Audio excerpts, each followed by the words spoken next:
Walt Disney's Frozen, what do you think of? Like most people, you will likely begin to envision Elsa, Anna, Olaf, or you may even get Let It Go stuck in your head. But what if that's what Disney wanted?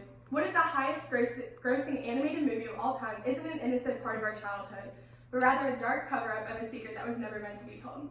The movie Frozen is an attempt to cover up the fact that Walt Disney cryogenically froze his body in hopes to be brought back to life someday. Walt Disney was a good man with a bad habit, smoking. According to Peter Pixel, in order to keep his dirty habit away from the eyes of the children, they would edit cigarettes out of his photos, especially the photos taken in the theme park. As you can see in these photos, Disney's hand is positioned in a way to be holding a cigarette, yet there is no cigarette in sight. Whereas they could protect innocent children from the exposure to wrongdoing, they can no longer hide the truth when Walt Disney was diagnosed with lung cancer on November 2nd, 1966, according to Medical Bag. Walt Disney died nearly a month later on December 15, 1966, at the age of 65. Not long after his death, rumors began to spread that he was cryogenically frozen, hoping to defeat the inevitable and eventually be brought back to life. According to Reese Smith, cryogenic freezing is the process of preserving a dead body with liquid nitrogen. Many people believe that the act of being cryogenically frozen will ultimately result in revival and immortality.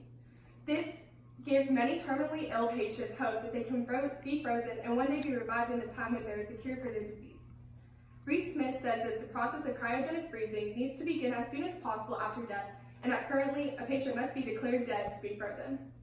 This is to attempt to prevent damage to the brain. Then, the body is submerged in an ice bath to decrease the temperature. Sometimes, CPR will be performed in order to prevent brain cells from dying. The body is then drained of blood. The blood is then replaced with antifreeze fluid.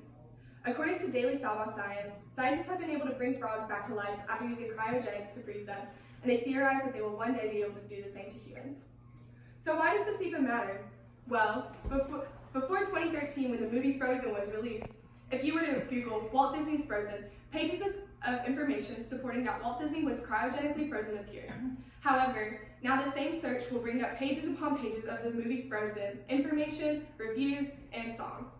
Now you really have to dig to find any supporting information about Walt Disney's body being frozen. People who used to search for Disney Frozen were looking to find the details of Walt Disney's death, but now Frozen has a whole new meaning. Disney is using the movie Frozen to hide the truth of Walt Disney from the eyes of millions of innocent children, just like they did when they would crop out the cigarettes out of his photos. Disney wants their reputation to be clean and innocent, and this non-traditional way of storing a corpse isn't soothing for the children who love Disney so much. So now, when they hear Disney's Frozen, they will only imagine princesses and a funny little snowman rather than the dark, morbid truth. Thank you.